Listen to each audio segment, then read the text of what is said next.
What's up guys, Mason the Brock Henderson here, and welcome to Catch Up Week on my channel. So, coaching job is finally done, don't really have anything else to do. Do have one extra job this week, but that's about it. So, I should have a lot of time this week to catch up on all the shows, hopefully. I have a Chelsea game to watch later today, but that's later down the road. So I have some time right now to sit down, catch up on a couple shows. So, let's kick it off with Supergirl Season 2, Episode 19, Alex. So based on the title, obviously I was not looking forward to this at all. Not that Alex is a bad character, but she has not been the best character this season. And it's really a shame because the first season I thought she was an amazing character. I thought she was a badass. I thought just how they handled her relationship with Kara was very well done. Then this season came around, and all of a sudden she's crying a lot. She's, I've got a girlfriend now. Oh, what am I gonna do? Oh, I'm so romantic now. And she's pretty much just been a platform for the homosexual agenda in this show, where it's just like, ooh, we support gays. Go, Alex, you're coming out of the closet, and that's been her entire story arc for this season. So I just feel like she's kind of become a tool for that type of story, and it's really taken a lot out of her character. Not that, obviously my religion, I don't really agree with that, but I've seen it handled well in a show before. I've seen homosexual characters that have been done well, have been written well. Alex was not one of those characters. She was written very much like pretty much how most shows think that they're supposed to act. And they took a lot of her qualities from the first season and just completely overwrote them. Overwrote them? They were overwritten. And she just became pretty much a stereotypical gay person. And I found that very upsetting. I found it upsetting that they decided to do that with her character. On top of that, her whole relationship with Maggie has taken so much focus away from the main point of the show that it's been very frustrating. And even in this episode, a lot of focus on Maggie, a lot of focus on their relationship. So, obviously I'm not looking forward to it. Obviously I'm thinking, okay, this is going to be one of the worst episodes in the world. It wasn't. There were some good parts to it, and that's a lot more than I can say over the past few episodes. A lot of the more recent episodes have been very frustrating. There haven't been any really good qualities to it. It feels like, okay, stupid stuff after stupid stuff. This one actually had some good stuff in it. So, first of all, the villain, surprisingly, so far, the best villain this season. As far as, the whole, if you go episode by episode, the episodal villains, this one was actually really good. And at first I was really concerned because we see somebody takes Alex and threatening Kara, and they know that she's Supergirl. And I'm sitting there thinking, oh great, what is this now? Somehow she revealed her secret stupidly, and even that one scene was just like, who knows you're Supergirl? And she starts naming off all the people. I'm like, yeah, way too many people know your identity. However, in a nice little twist, it turns out that this guy actually went to school with Kara and Alex. And that one scene that we saw, I think, earlier this season, where she was at the beach with these people because these guys wanted Alex to come along, and all of a sudden she hears somebody get into a wreck, and so she goes over there, uses her powers to save the people inside the car. Well, one of the guys that was there grew up and became the villain of this episode because he saw that, and he kind of put two and two together whenever he saw that Kara went to National City about the same time that Supergirl showed up. And so he kind of resented her because she had superpowers. She had a fairly easy life compared to his, where his mother was abusive, and he had to deal with that, which also is a nice twist considering it wasn't cliche. I was expecting, let me guess, his dad was drunk and abusive or something like that. No, it was actually his mother who's abusive in this one.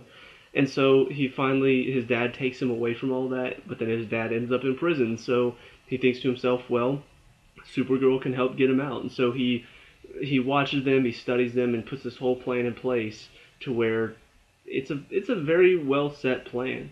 So his story was interesting. His plan was very well set up. It wasn't something that just he put together in a couple months. He actually said he took a year to get this all set up, and I'm like, that's brilliant. So he was a very well written villain, and that's something I've not gotten used to in this show. Most of the time they're either stupid or they just got such simple motivations. This one was actually pretty complex and had a good backstory as well. So I really enjoyed that part of it. On top of that, we got a bit more of Alex and Kara in this episode. And I've said this before, this season, there's hardly been any of that. You think about the first season, a lot of it was, first of all, you have Kara adjusting to finally becoming Supergirl and deciding to become a superhero. But you also have her dealing with her relationship stuff, which I didn't really care for. But then you had a lot of her and Alex kind of being sisters and trying to sort of get along while still getting frustrated at each other at times.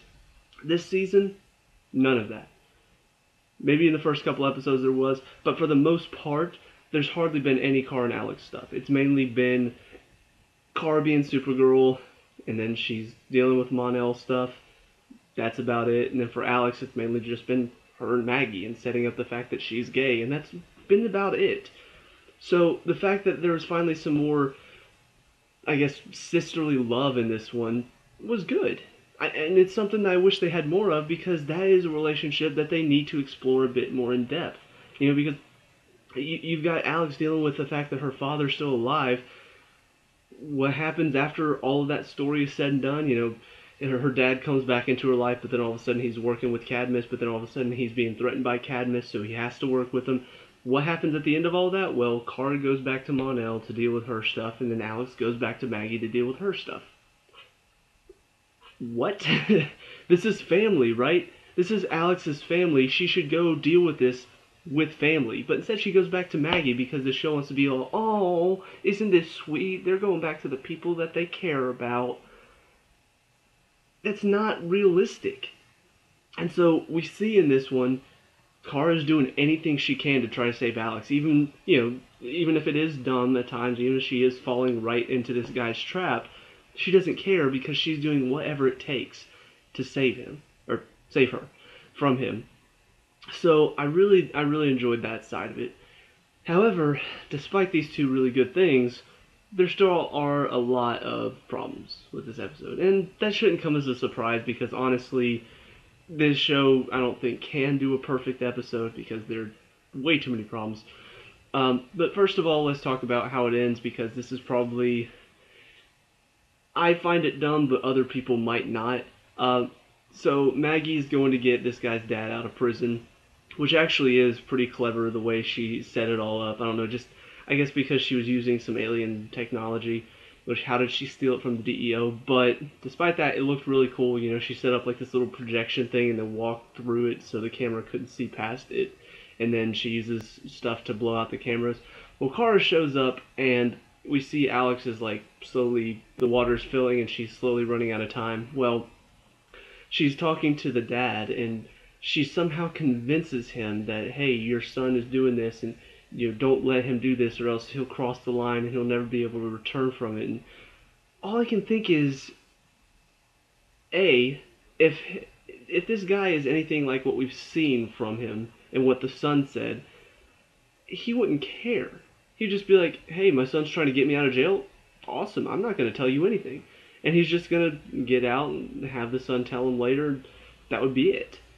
But no, he's just like, you know what, you're right. Oh, I can't let my son do this. Oh, okay, I know where she is. It just seemed way too easy, especially from somebody who looked like he was a hardened criminal, to all of a sudden just be like, oh yeah, I'll tell you where she is so I can't get out of jail, and now my son's going to end up in jail anyway. And that's the second thing. She's talking to him about his son as if you stop him from killing this girl, you'll save him from having to end up in prison. And I'm like, no, he's going to prison anyway, isn't he? Like, he still kidnapped Alex. He still threatened her life. That's conspiracy to commit, and it's kidnapping. He's still going to jail. Why does saving this girl's life, why does that change anything?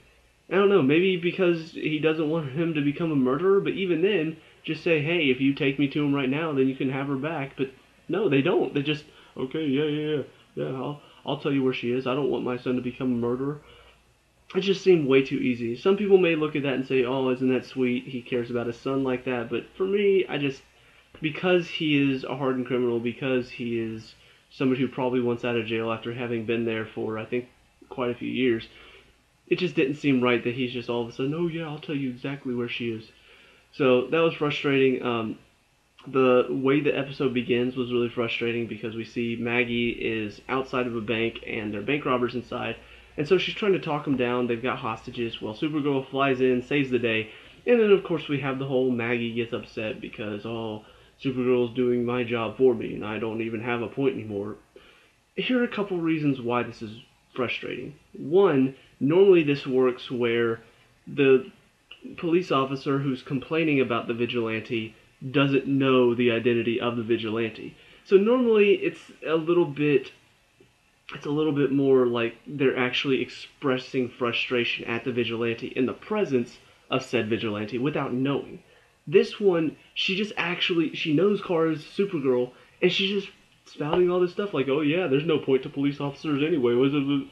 It doesn't make any sense in this context. It makes sense if the police officers, if she didn't know Kara was Supergirl, and they were having dinner, and then they start talking about, hey, Supergirl, didn't she do great today at the bank robbery? And she's like, well, yeah, but what about my job? There's no need for me anymore. It would make more sense, but to do this is like you're just asking for a fight. And whenever she stopped the bad guys, what is your deal? And this is part of why I still hated this episode, even though there were good parts to it, is because Maggie still got a lot of focus in this. And she is, by far, the worst character this season. Mon-El has his problems, but she's just an idiot. And maybe it's because they started off with her, like, I don't know, being an idiot around Alex, like trying to make her jealous by bringing in her girlfriend, even though at that point Alex didn't know she liked girls yet. I don't know, just everything that she does is so bitter and frustrating, and her Alex tries to set up a nice Valentine's Day thing for her. She's like, don't you know I hate Valentine's Day? She's trying to be nice. Supergirl just went in and saved the day. She went in, stopped the bad guys, saved the hostages. What more can you want? You didn't have to expend manpower. You didn't have to maybe accidentally do something wrong. Maybe one of the hostages gets killed. She saved you from that. But find something to complain about, Maggie. Go ahead. Complain about something else. Let me make a comparison. I coach a high school soccer team. And I coach the boys, but I'm the goalkeeper coach. So my dad, who coaches the girls, asked me to train the girl goalkeepers. So I'm helping them out. They make it to playoffs, make it a little bit farther than the boys did. So I was going to their games and still helping them there, with the warm-ups and everything. Well, one of the girls has been starting the entire year. She's a really, really good goalkeeper. Well, they go into the second round of playoffs and facing a really difficult team, barely win 1-0, and a lot of that had to do with the goalkeeper did a great job, made a lot of great saves, did everything she could, just pretty much saved the game several times. Well, the other one, who I guess has been frustrated sitting on the bench, after the game comes up to me and says, what do I have to do to start the game? And I'm just like, are you serious? Like, the other keeper just saved the game. She had a great game, and you're seriously going to come to me and say, hey, why don't I get to start? Like, it's the same thing here. Supergirl does a great job of coming in, saving the day, stopping the bad guys, and Maggie's like, well, why don't I get to do anything? Idiot. Be thankful. Be thankful that you have a superhero that can come in and help you out. I mean, it's so much easier than just, I don't know, trying to wait out everything, trying to talk them down, trying to work everything out. I get that you want to look good, and I get that you want to show off, but this helps you. It saves bullets, it saves manpower, it saves hostages. But sure, complain about the fact that, oh, I didn't get to do anything today. She's stupid.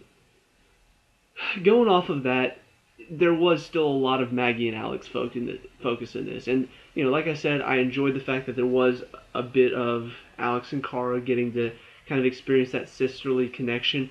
But at the end of the episode, they still don't really have that much of Kara and Alex because they spend so much time on, oh, Maggie comes in to check on her, and oh, they love each other.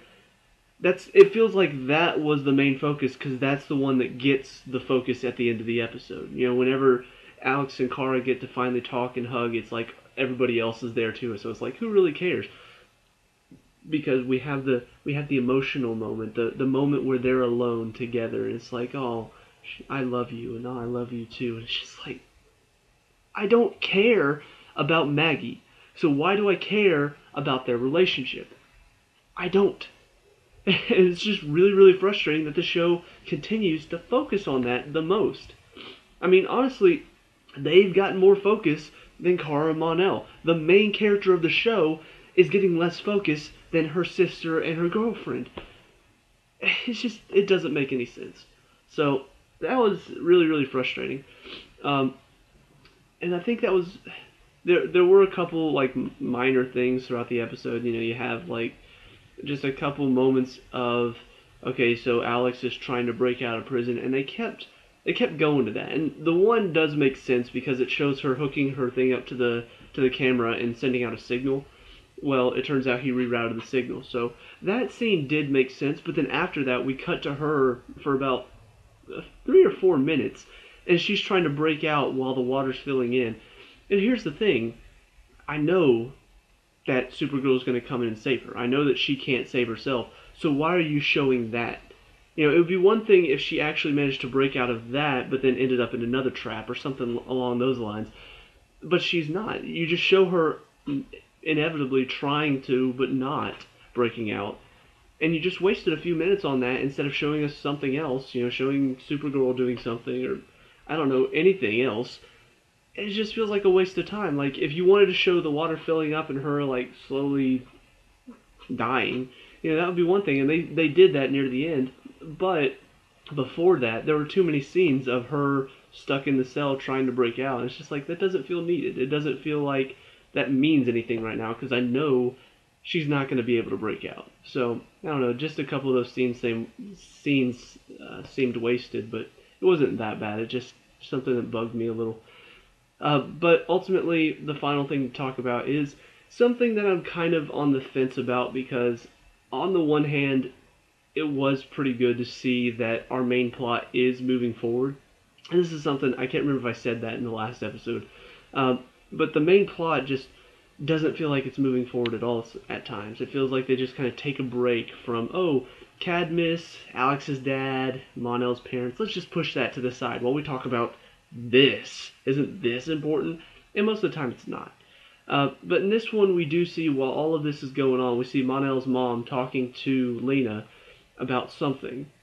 So we're not really sure what exactly is going on there. We're not really sure what she's asking. I know there's some sort of like device that she's asking Lena for the resources to build.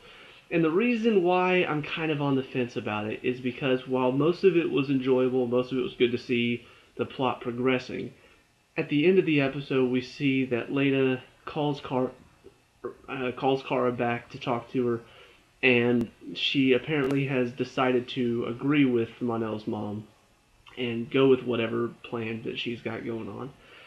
And the reason I have a problem with this is maybe there's something going on with like mind control, but based on how this episode kind of played out, I'm concerned that they're going to say, oh, well, Lena called the first time and Kara just kind of hung up on her and didn't really pay attention to her. So that's why Lena's like, oh, you didn't answer me. You weren't there for me when I needed you. So I decided to go with her because screw you.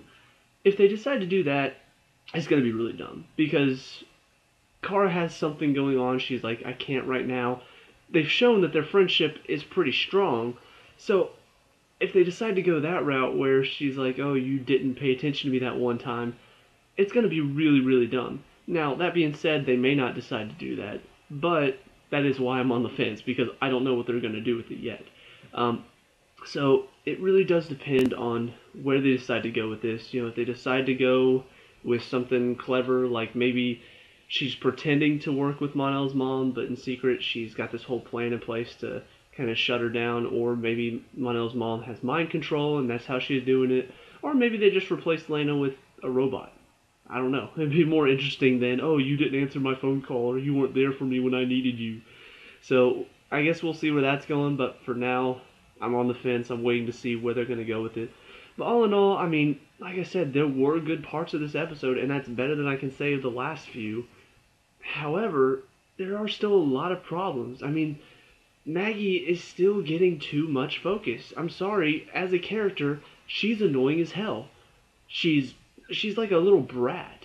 And it just gets worse with every episode that I see her. And the more that she gets a focus and the more that she and Alex get focused, I'm just like, I don't care. I don't care about them as a couple. I don't care about her as a character. I want to see more Supergirl. And we're hardly getting any of that, it feels like at times. You know, there's just too many moments where we cut away from Supergirl for 5 minutes at the most. Sometimes even a few minutes more than that. And it just doesn't feel right. It feels like you're giving too much focus to these characters that are poorly written or just written like brats. And I don't care. I'd rather get back to Supergirl, what's she doing. So, yeah, there are good things. So that's good to see that they know how to write a good villain every now and then. But for the most part, this episode is still really frustrating. It's still really annoying to see that they're not learning from their past mistakes.